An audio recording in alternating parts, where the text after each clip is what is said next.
سب سے پہلے مجھ سے وہ ملے گی جس کے ہاتھ سب سے زیادہ لمبے ہیں، یعنی وہ سب سے زیادہ صدقہ دینے والی ہے۔ خلیفہ دوم حضرت عمر رضی اللہ تعالیٰ عنہ کے دور خلافت کے اندر ان کا انتقال ہوا۔ اب ذرا اس سے آگے بڑھیں تو حضرت ام سلمہ رضی اللہ تعالیٰ عنہ کا گھر آتا ہے، جو کہ نبی کریم صلی اللہ علیہ وآلہ وسلم کی نہایت عقل مند، باوقار اور عقل مند بیوی تھی، اور انہوں نے اسلام اس سے زیادہ خوبصورت، ڈیٹیلڈ اور انفارمیٹیو ویڈیو آپ نے آج سے پہلے کبھی نہیں دیکھی ہوگی۔ آئیں آج آپ کو آج سے 1400 سال پہلے کے زمانے کے اندر ویژول ٹیکنالوجی اور آرٹیفیشل انٹیلیجنس کی مدد سے واپس لیے چلتے ہیں، اور آپ کو دکھاتے ہیں کہ رسول اللہ صلی اللہ علیہ وآلہ وسلم کا گھر، آپ کا محلہ اور وہ گلیاں کیسی تھی جہاں سے آپ گزرا کرتے تھے۔ یہ ویڈیو مدینہ میوزیم کے اندر سعودی گورنمنٹ نے لوگوں کو ایجوکیٹ کرنے کے لیے بنائی ہے، جو کہ ظاہر ہے کہ انٹرنیٹ پر اویلیبل نہیں ہے، کیونکہ اس کو ٹکٹ بھر کر دیکھنے جانا پڑتا ہے، پر یہاں پر آپ اس کو فری دیکھ سکتے ہیں۔ تو ہماری ویڈیو شروع ہوتی ہے رسول اللہ صلی اللہ علیہ وآلہ وسلم کی ازواج مطہرات یا پاک بیویوں کے گھروں سے، جو کہ اس زمانے کے حساب سے کچے گھر ہیں۔ پہلا گھر جو آپ کو ویڈیو میں نظر آ رہا ہے، یہ حضرت زینب بنت جیش رضی اللہ تعالیٰ عنہ کا ہے، جن کا تعلق قریش کے قبیلہ اسد بن خزیمہ سے تھا، اور ان کی والدہ کا نام امیمہ بنت عبد المطلب تھا، جو کہ رسول اللہ صلی اللہ علیہ وآلہ وسلم کی پھوپھی تھی، اور اس لحاظ سے حضرت زینب رضی اللہ تعالیٰ عنہ رسول اللہ صلی اللہ علیہ وآلہ وسلم کی چچا زاد بہن تھی۔ ان کا پہلا نکاح حضرت زید بن حارثہ رضی اللہ تعالیٰ عنہ سے ہوا، جو کہ نبی کریم صلی اللہ علیہ وآلہ وسلم کے آزاد کردہ غلام اور منہ بولے بیٹے تھے، اور یہ نکاح اللہ کی مرضی سے ایک معاشرتی اصلاح کے طور پر ہوا، تاکہ عرب معاشرے کے اندر غلاموں اور آزاد عورتوں کے درمیان فرق کو مٹایا جا سکے۔ پر اس نکاح کے بعد ان دونوں کے درمیان طبیعت کا میل نہ ہو سکا، اور یہ نکاح زیادہ عرصہ نہ چل سکا۔ آخر کار حضرت زید نے ان کو طلاق دے دی، اور حضرت زینب رضی اللہ تعالیٰ عنہ کا نکاح رسول اللہ صلی اللہ علیہ وآلہ وسلم سے خود اللہ تعالیٰ نے آسمانوں پر فرمایا۔ سورہ الاحزاب آیت 37 کے اندر اللہ فرماتا ہے کہ پھر جب زید نے اس سے تعلق ختم کر لیا تو ہم نے تمہارا نکاح اس سے کر دیا، تاکہ مومنوں پر اپنے منہ بولے بیٹوں کی بیویوں کے بارے میں کوئی تنگی نہ رہے۔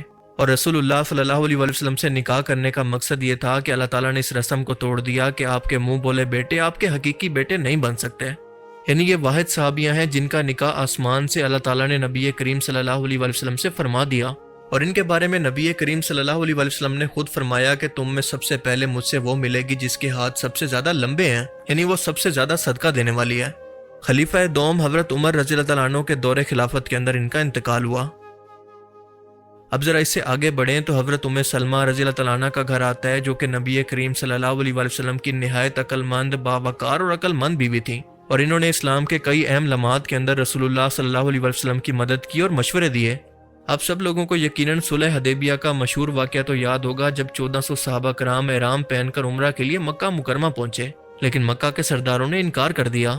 تب آپ صلی اللہ علیہ وآلہ وسلم نے مکہ کے مشرک سرداروں سے صلح حدیبیہ فرمائی، اور صلح کے بعد نبی کریم صلی اللہ علیہ وآلہ وسلم نے اپنے صحابہ کو 3 بار حکم دیا کہ احرام کھول دو اور اپنی قربانی کر لو، لیکن کسی ایک شخص نے بھی آپ کی بات نہ مانی۔ یعنی صحابہ کرام اس صلح سے بہت ناراض تھے اور چاہتے تھے کہ آپ صلی اللہ علیہ وآلہ وسلم اپنے اس فیصلے پر نظر ثانی کریں۔ آپ صلی اللہ علیہ وآلہ وسلم اپنے خیمے میں گئے اور حضرت ام سلمہ کو یہ بات بتائی، تو انہوں نے مشورہ دیا کہ اللہ کے رسول آپ باہر جا کر خود قربانی کریں اور اپنا سر منڈوا لیں، اور یہ لوگ خود بخود آپ کی پیروی کریں گے۔ نبی کریم صلی اللہ علیہ وآلہ وسلم نے ایسا ہی کیا،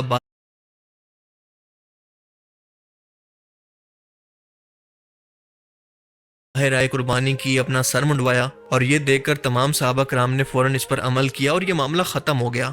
اور یہ حضرت ام سلمہ کی ذہانت کا بس ایک واقعہ ہے۔ ان کا تعلق بنو مخزوم قبیلے سے تھا، یعنی بہت ہی اونچا عرب کے اندر ان کا سٹیٹس تھا، اور بہت ساری احادیث روایات خاص طور پر ان کی طرف سے بیان کی گئی ہیں، خاص طور پر خواتین کے مسائل سے متعلق۔ رسول اللہ صلی اللہ علیہ وآلہ وسلم نے ان سے دل جوئی کی خاطر ان کو سہارا دینے کے لیے ان سے بڑھاپے کے اندر نکاح فرمایا، کیونکہ رسول اللہ صلی اللہ علیہ وآلہ وسلم کی رسالت پر ایمان لانے کے بعد جب ام سلمہ اور ان کے شوہر حضرت ابو سلمہ مدینہ ہجرت کرنا چاہتے تھے، تو ان کے قبیلے نے ان کے بیوی اور بچوں کو جدا کر دیا۔ اب ان کے شوہر تو مدینہ روانہ ہو گئے، لیکن ان کے بچے کو سسرال نے چھین لیا، اور ام سلمہ کو ان کے قبیلے نے وہیں پر روک لیا، اور وہ پورے 1 سال تک اسی غم کے اندر رویا کرتی۔ آخر کار پورے 1 سال کے بعد ان قبیلے کے لوگوں کو ان پر رحم آ گیا اور ان کو چھوڑ دیا گیا، اور یہ واقعہ حضرت ام سلمہ کے صبر اور وفا کی بہترین مثال ہے۔ ابو سلمہ کی وفات کے بعد حضرت ام سلمہ کو انتہائی صدمہ ہوا۔ نبی کریم صلی اللہ علیہ وآلہ وسلم نے یہ دیکھا تو ان سے نکاح کا پیغام بھیجا۔ حضرت ام سلمہ نے یہ سنا تو جواب دیا کہ میں بوڑھی ہوں، میرے بچے بھی ہیں، اور میں غیرت والی عورت ہوں۔ نبی کریم صلی اللہ علیہ وآلہ وسلم نے فرمایا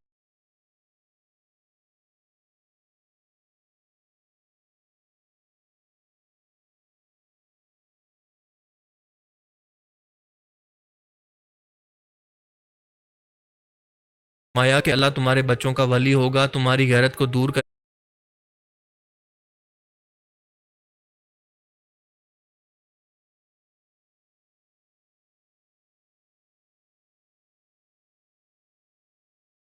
گا اور تمہاری عمر کے اندر برکت دے گا۔ اور اس طرح سے وہ امہات المومنین بن گئی۔ ام سلمہ کے گھر سے تھوڑا سا آگے بڑھیں تو ان کے بالکل ساتھ خاتون جنت، جنتی عورتوں کی سردار، رسول اللہ صلی اللہ علیہ وسلم کی سب سے لاڈلی بیٹی مولا علی علیہ السلام کی زوجہ اور حسن و حسین کی ماں بی بی فاطمہ کا گھر ہے، اور ان کے مرتبے کے لیے تو الفاظ بھی کم ہیں۔ بس یہ جان لیں کہ رسول اللہ صلی اللہ علیہ وسلم نے فرمایا کہ فاطمہ میرے جگر کا ٹکڑا ہے، جس نے فاطمہ کو تکلیف دی اس نے مجھے تکلیف دی۔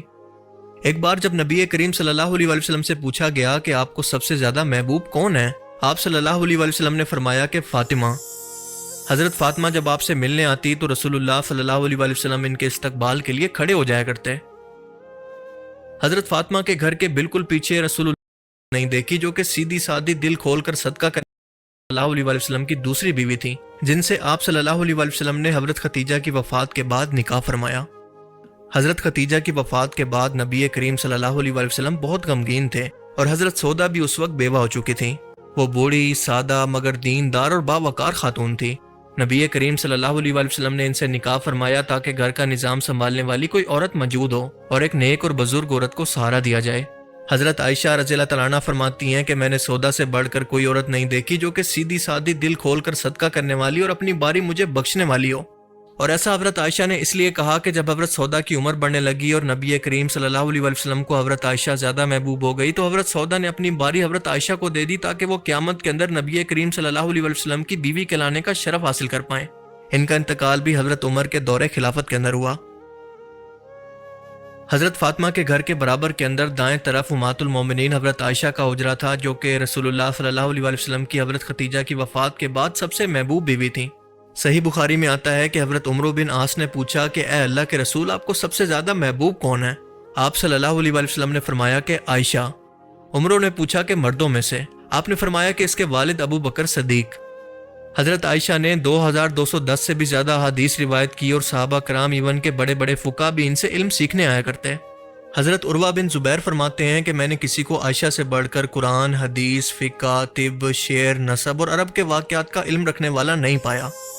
جب منافقین نے حضرت عائشہ پر جھوٹا الزام لگایا، واقعہ افق ہوا تو اللہ تعالیٰ نے سورہ نور کے اندر قرآن کی آیات نازل کر کے ان کی برات فرمائی۔ اللہ نے خود فرمایا کہ بے شک وہ لوگ جھوٹے ہیں، یعنی اللہ نے حضرت عائشہ کی پاکیزگی کی گواہی دی۔ نبی کریم صلی اللہ علیہ وسلم نے اپنے آخری دن حضرت عائشہ کے گھر پر گزارے، اور اپنی وفات سے پہلے آپ کا سر مبارک حضرت عائشہ کی گود میں تھا۔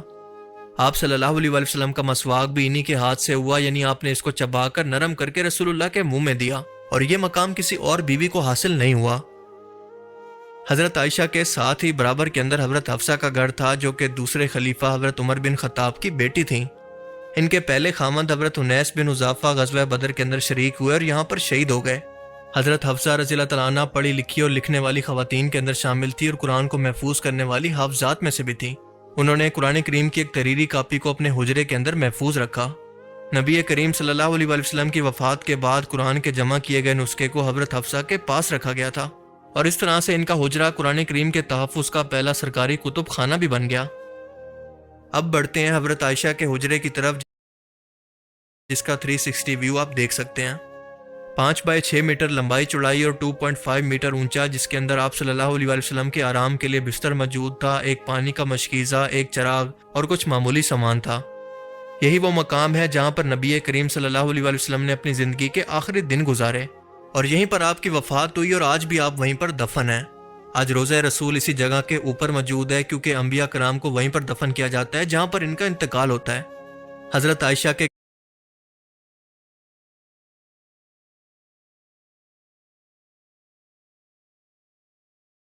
گھر کا مین دروازہ کھجور اور بانس سے بنا ہوا تھا، جبکہ گھر کچی مٹی اور پتھروں سے بنا ہوا تھا، اور اس کی چھت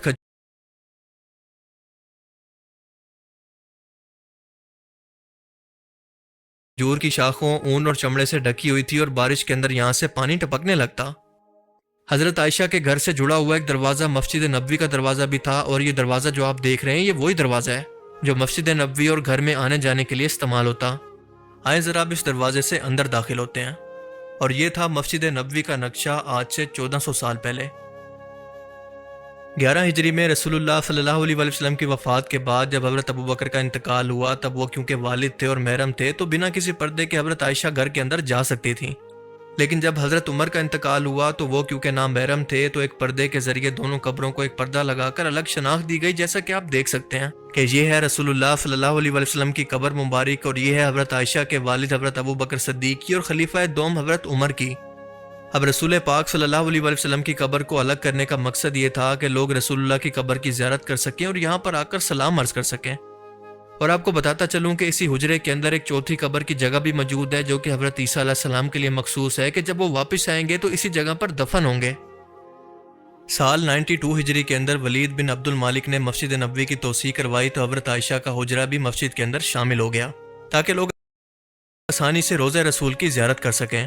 اور اسی ٹائم کے اندر حجرے کے گرد ایک دیوار تعمیر کی گئی اور اس دیوار کو 5 کونوں والی دیوار بنایا گیا تاکہ قبر کی طرف کوئی بھی شخص آ کر سجدہ نہ کر سکے. اب اس کا مطلب یہ ہے کہ اس ٹائم کے اندر بھی قبر پرست مسلمان موجود تھے جن کو روکا گیا. اب اس کے بعد کئی صدیوں تک آنے والے بادشاہوں نے قبر مبارک کو محفوظ رکھنے کے لیے متعدد دیواریں بنائی، پردے لگائے، لکڑی اور پتھر کی دیواریں تعمیر کروائی، جس کا مقصد یہ تھا کہ لوگوں کو کسی بھی طرح کی شرکی ایکٹیویٹی سے روکا جائے، ان قبروں کی شناخت باقی رہے اور لوگ قبروں کو معبود نہ بنا لیں. اور اسی وجہ سے زائرین کے لیے باہر سے ہی سلام کی اجازت رکھی گئی. 654 ہجری یا پھر 1254 عیسوی کے اندر مسجد نبوی کے اندر آگ لگ گئی جس سے چھت، ستون اور کچھ حجرے متاثر ہوئے. مسلمانوں نے اس کے لیے دل کھول کر چندہ دیا اور مسجد کو دوبارہ تعمیر کیا گیا اور پھر اس کے بعد قبر مبارک کو مکمل طور پر بند کر دیا گیا اور آج کوئی بھی شخص قبر مبارک کو براہ راست نہیں دیکھ سکتا. سلطنت عثمانیہ کے سلطان عبد المجید اول نے مسجد کو خوبصورت طرز کے اندر سنگ مرمر، سبز گنبد اور نقش و نگار سے مزین کیا. موجودہ سبز گنبد یا پھر قبۃ الصخرہ اسی دور کے اندر بنا اور اس ٹائم سے لے کر آج تک سنہری جالیوں کو پکڑ کر زائرین باہر سے اسلام پیش کرتے ہیں، لیکن اس کے اگر اندر جھانکنے کی کوشش کریں تو اندرونی طور پر کئی تہہ دار پردے، پتریلی دیواریں اور لوہے کی جالیوں کا نظام ہے. اور پیچھے کہیں جا کر زمین سے تھوڑا سا نیچے رسول پاک صلی اللہ علیہ وسلم کی قبر مبارک موجود ہے. اس پر پوری میری ایک الگ سے ویڈیو موجود ہے جسے اگر آپ دیکھنا چاہتے ہیں تو یہاں پر کلک کر کے اس کو دیکھ سکتے ہیں. تب تک اگر آپ کو میری یہ کاوش پسند آئی تو اس ویڈیو کو ضرور لائک کیجیے اور اب میں ملوں گا آپ سے ایک ایسی ہی نئی انٹرسٹنگ ویڈیو میں. تب تک کے لیے اپنا بہت سا خیال رکھیے گا. Thanks for watching this video. اللہ حافظ.